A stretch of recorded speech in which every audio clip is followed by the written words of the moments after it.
오늘은 기드온이 가정을 잘 못 세우고 그래서 그의 가정 자체도 큰 불행이 임하지만 그의 가정으로 인해서 이스라엘에 많은 또 피해를 입히는 그런 모습을 볼 수가 있습니다. 어제 우리가 보았던 말씀의 22절과 23절에 보면 이스라엘 백성들이 기드온으로 하여금 왕이 되어서 우리를 다스려달라 이런 요청을 했을 때 감사하게도 기드온은 하나님이 우리 왕인데 내가 뭔 왕이 되겠느냐, 나도 내 아들도 내 손자도 왕이 될 수 없다 거절을 했죠. 이거는 너무나 잘한 거였습니다. 그런데 오늘 말씀에 보면 기드온이 가정을 정말 잘 못 세웠어요. 우선은 아내가 많았다고 그랬죠. 성경은 우리에게 일부 일처제의 가정제도를 세워주셨습니다. 이건 하나님이 정하신 법이죠. 하나님이 정하신 법이기 때문에 일부 일처제, 이게 아주 중요한 가정을 세우는 원칙이고 원리가 되지요. 그런데 여러분, 지금의 세상을 보면 이 하나님이 세우신 이 원칙과 원리를 마구마구 부정하고 깨트리면서 오히려 그것이 옳다라고 주장을 합니다. 그러면서 성경이 틀렸다고 얘기를 합니다. 얼마나 심각한 얘기입니까? 이러한 잘못된 인간의 죄악이 끊임없이 하나님의 원리를 그리고 하나님의 말씀을 자꾸 부정하고 사람의 논리와 사람의 생각과 사람의 욕심이 앞서서 이런 것들을 옳다고 말하게 합니다. 여러분, 지금 여성가족부 장관 후보로 지명된 사람이 바로 여성가족부를 성평등 가족부로 만들어야 된다라고 이야기를 합니다. 그러면서 동성애를 합법화시키려고 노력하는 사람을 여성가족부 장관 후보로 세웠어요. 이재명 정부가 들어서면서 장관으로 지금 세웠고 또 후보로 내세우는 사람들, 사실 문제 많은 사람이 너무 많아요. 대표적으로 우리가 신앙적인 입장에서 보면 이 여성가족부 장관으로 지금 내세운 사람이 여기 또 성평등 가족부로 만들겠다고 이름을 바꾸겠다고 하는데, 이러면 진짜 우리나라 가정이 완전히 다 무너지게 되어집니다. 이런 것을 놓고 우리가 기도해야 합니다. 가정을 지켜야 하는데, 이제 이 성평등 가족부로 이름이 바뀌면 그 제도가 어마어마하게 또 많이 달라지게 되고, 이렇게 바뀌어진 이런 사상을 교육시키기 위해서 공무원부터 시작해가지고 교육을 엄청 시키고 또 학교에서 아이들한테 이런 교육을 엄청 시키게 되면 가정은 급격하게 무너질 수밖에 없습니다. 이거 아주 심각한 겁니다. 나라의 전체 가정이라는 것이 우리 사회의 기본이지 않습니까? 뿌리가 되고. 근데 그 가정이 그러지 않아도 이혼율이 높아지면서 이 가정이 상당히, 이혼한 가정에서 자녀들이 얼마나 많은 상처와 아픔과 어려움을 겪으면서 이 사회 속에 혼란함이 얼마나 많습니까? 그런데 이제 이런 건강한 가정제도가 무너지게 되어지면 이 심각한 일들이 너무 많이 생기게 되는 거지요. 여러분, 이제는 낙태를 임신한 지 10달이 되었어도 낙태가 가능하게 되어졌습니다. 그런 법안이 발의되어져 가지고 거의 지금 통과 직전인데요. 뭐 민주당 사람이 의원이 발의를 했기 때문에 이 법은 뭐 자동적으로 통과된다고 봐야 돼요. 그러면 여러분 10달이 되었는데 낙태를 시킨다? 해산을 했느냐, 아이가 태어났느냐, 어머니 뱃속에 있느냐, 그 차이뿐이지, 이거 완전 살인을 국가에서 법으로 보장해 주겠다는 이야기 아닙니까? 이런 것들이 얼마나 심각해지는 상황인가요? 왜 이렇게 낙태를 허용하는 법이 만들어질까요?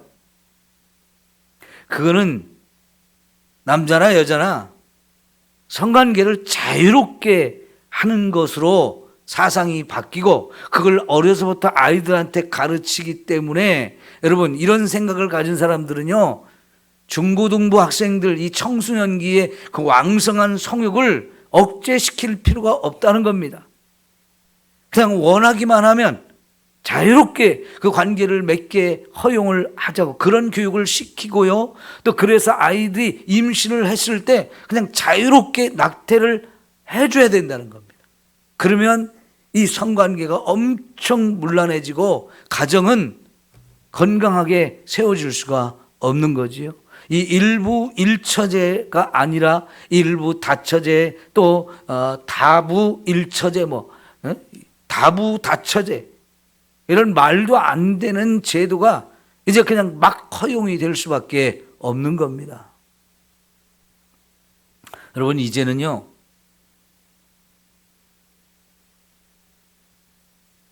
성전환을 한 사람들 법원에서 다 허용해 주는 판결이 나오지만 이제는 뉴스거리도 안 돼요. 한때는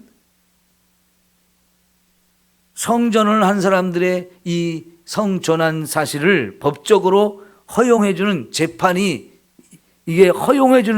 판결이 났을 때 처음에는 엄청 논란거리가 됐거든요. 근데 이제는 전혀 그런 판결이 나도 뉴스가 나오지를 않습니다. 거의. 우리는 그런 소식을 듣지 못하지요. 그러나 사실은 그런 판결들이 지금 계속 되어지고 있어요. 근데 처음에 몇 번만 그렇게 뉴스거리가 되고 논란이 됐지만 이제는 당연한 것으로 받아들이는 분위기가 돼버리는 거예요. 세상이 그렇게 급격하게 변화되고 있습니다. 여러분 아내를 많이 두고 그 자식이 70명이 되어졌다. 여러분 우리가 말하잖아요. 가지 많은 나무가 바람 잘 날이 없다고 하잖아요. 70명이나 자식을 둔 게 행복한 이런 가정이 되는가요? 얼마나 그 10명의 부인 가운데서 태어난 이 70명의 자녀들이 얼마나 복잡하겠습니까? 자식이 꼭 부모가 원하는 대로 자라지는 않잖아요. 이런 놈도 있고 저런 놈도 있고. 그런데 여러분 거기다 또 이제 31절을 보니까 첩까지 두었어요. 아내가 열인데 그것도 모자라서 또 첩을 두었습니다. 근데 그 첩에서 아들이 낳았는데 그 아들의 이름이 아비멜렉이라는 이름을 지어주었는데 이게 얼마나 심각한지를 여러분 아셔야 돼요. 아비멜렉이라는 이름의 뜻이 있는데 아비는 말 그대로 나의 아버지라는 뜻이에요. 멜렉은 왕이라는 뜻이에요. 자, 아비멜렉 그러면 나의 아버지는 뭐다? 왕이다. 이런 뜻이에요. 왜 이런 이름을 지었는지 알 수가 없어요. 그러면 이 말의 의미대로 하면 기드온이 자기가 왕이라는 얘기 아닙니까? 이미 어제 우리가 보았던 말씀에서는 왕이 되어달라고 했을 때 거부했어요. 하나님이 왕이신데 내가 왕이 될 이유가 뭐가 있냐? 그동안 기드온이 사사가 되면서부터 전쟁의 승리를 하기까지 하나님을 많이 만났잖아요. 그리고 하나님의 은혜를 엄청 누렸잖아요. 그래서 하나님, 누구보다도 하나님을 잘 알아요. 그래서 왕이 되는 걸 원치 않았습니다. 그런데 첩의 자식에게 이름을 지어주면서 나의 아버지는 왕이다, 이런 이름을 지어줬거든요. 여러분, 여기서 아비멜렉이란 이름이 처음 나온 게 아니고 이미 앞에서 아비멜렉이라는 이름이 두 번이나 나왔는데요. 어디서 나왔는지 여러분 기억하세요? 창세기에서 나왔습니다. 아브라함이 그랄이란 지역으로 가서 살았습니다. 가나안 땅에 흉년이 들어가지고 그랄이라는 곳으로 갔는데 거기 왕이 아비멜렉이었어요. 여러분, 원래 이 아비멜렉이란 이 말의 의미는 말씀드린 대로 나의 아버지는 왕이다라는 의미인데, 이게 그 그랄 지역의 왕의 칭호입니다. 여러분, 우리가 애굽의 왕 그러면 파라오라고 얘기하거든요. 우리 성경에서는 바로라고 번역을 했죠. 각 나라의 왕을 칭하는 호칭들이 있는데, 이 그랄 지역의 왕을 의미하는 단어가 아비멜렉이에요. 아비멜렉. 그래서 아브라함이 그 그랄에 갔을 때에 그 아브라함의 아내를 이쁘다고 또 그랄 왕도 빼앗아 갔어요. 그러나 하나님이 그걸 못하게 해서 또 다시 돌려주죠. 그런데 이삭도, 아버지가 돌아가신 다음에 이삭도 그랄에 또 갔어요. 흉년이 들어서. 그때도 또 이삭의 아내도 또 빼앗아 가죠. 그때도 왕이 아비멜렉이에요. 딱 두 번 이름이 나오거든요. 그러면 여러분, 이거는 이스라엘 사람들의 이름이 아니에요. 나라마다 쓰는 이름들이 있잖아요. 우린 철수, 영희 이런 이름 이제 거의 별로 없어졌지만은, 여러분, 우리 이름의 특징이 있어요. 우리가 짓는 이름. 그런데 그 그랄 지역에 사는 사람들이 옛날에 사용하던 그 이름을 지금 기드온이 가져와서 자기 첩의 아들에게 그 이름을 붙여줬다고요. 나의 아버지는 왕이다라는 이런 이름을 왜 지어줄까요? 그럼 자기가 왕이라는 뜻 아닙니까? 어떻게 보면 이 기드온이 나는 왕이 되지 않을 거다, 내 아들도 내 손자도 왕이 되지 않을 거야, 이렇게 말하기는 했지만 에봇을 만든 거나 자기 첩의 아들을 아비멜렉이라는 이름을 지어준 거나, 이런 걸 보면 기드온의 마음속에는 왕이 되고 싶은 마음이 사실은 크게 자리 잡고 있었던 것 같아요. 결국 여러분 생각해 보세요.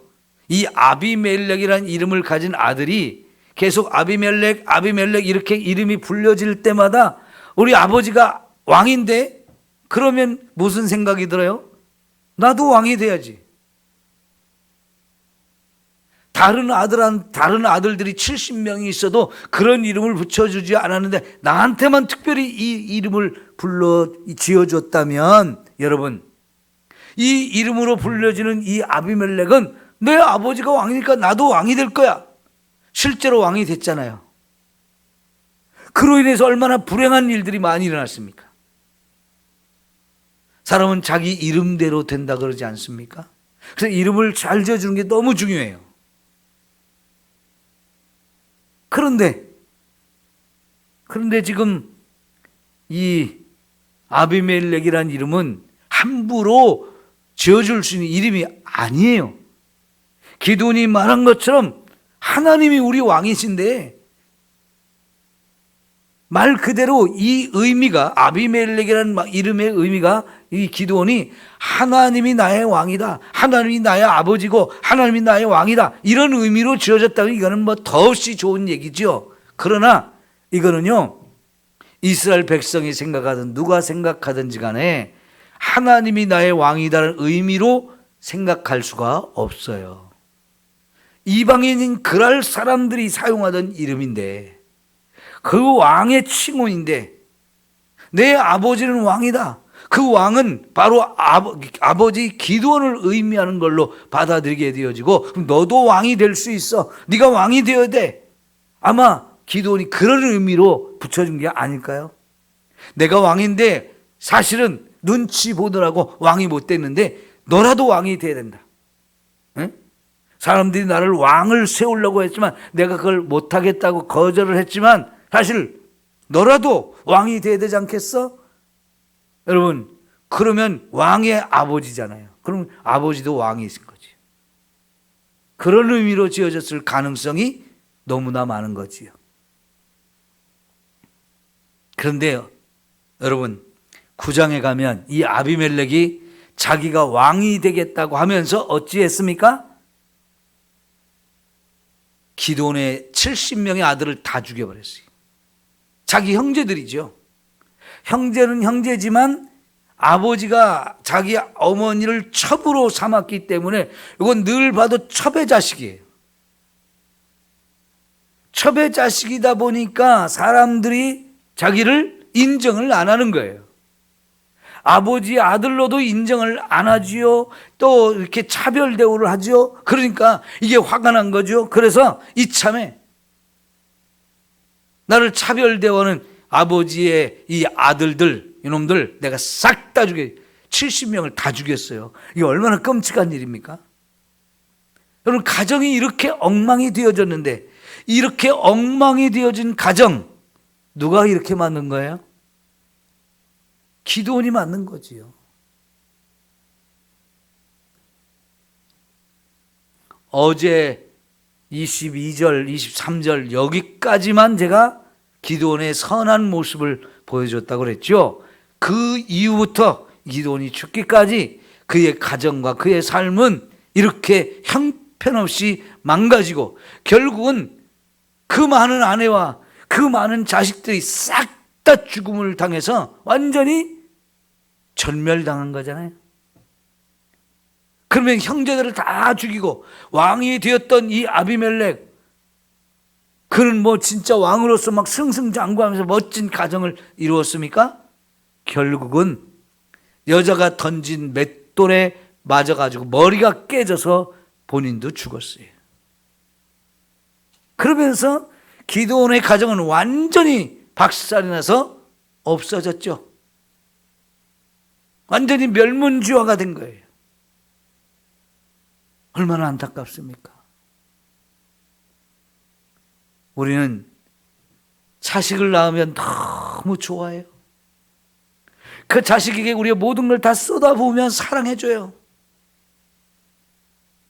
그렇게 자식을 사랑하며 키워야 우리 가정이 건강한 가정이 되어지고 그 자식과 함께 사랑과 행복을 누리며 살고 그 행복이 대대로 이어지면서 정말 복된 가문이 되어지기를 우리 다 소망하지 않습니까?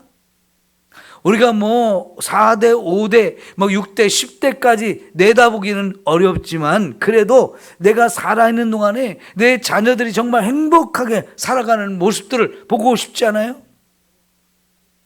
그러면 진짜 나부터 가정을 바로 세워야 합니다. 내 가정을 바로 세우지 않으면 우리 자녀들부터 불행해져요. 불행의 씨앗이 이렇게 한번 뿌려지면 계속 이어질 가능성이 너무나 많은 거예요. 콩 심은 데 콩 나고 팥 심은 데 팥 난다고 그랬습니다. 그래서 우리가 정신을 바짝 차리고 나부터 제대로 살아가야 내 가정이 바로 세워지는데, 내가 잘못하면 우리 가정은 건강한 가정이 되기가 어렵습니다. 그럼 우리 자녀들도 그 건강한 가정 우리가 기대할 수가 없는 거예요. 여러분, 정말 하나님 앞에 우리가 내 자신부터 수신해야 돼. 수신, 그리고 제가해요. 내 자신을 항상 씻고 또 씻고 거룩한 삶, 하나님 앞에 구별된 삶을 살아가면서 자녀들과 함께 내 가정을 잘 세울 때, 그래야 하나님이 우리를 축복하시고 우리 자녀들을 축복하시는 이런 복받는 가정이 되어지는 거지요.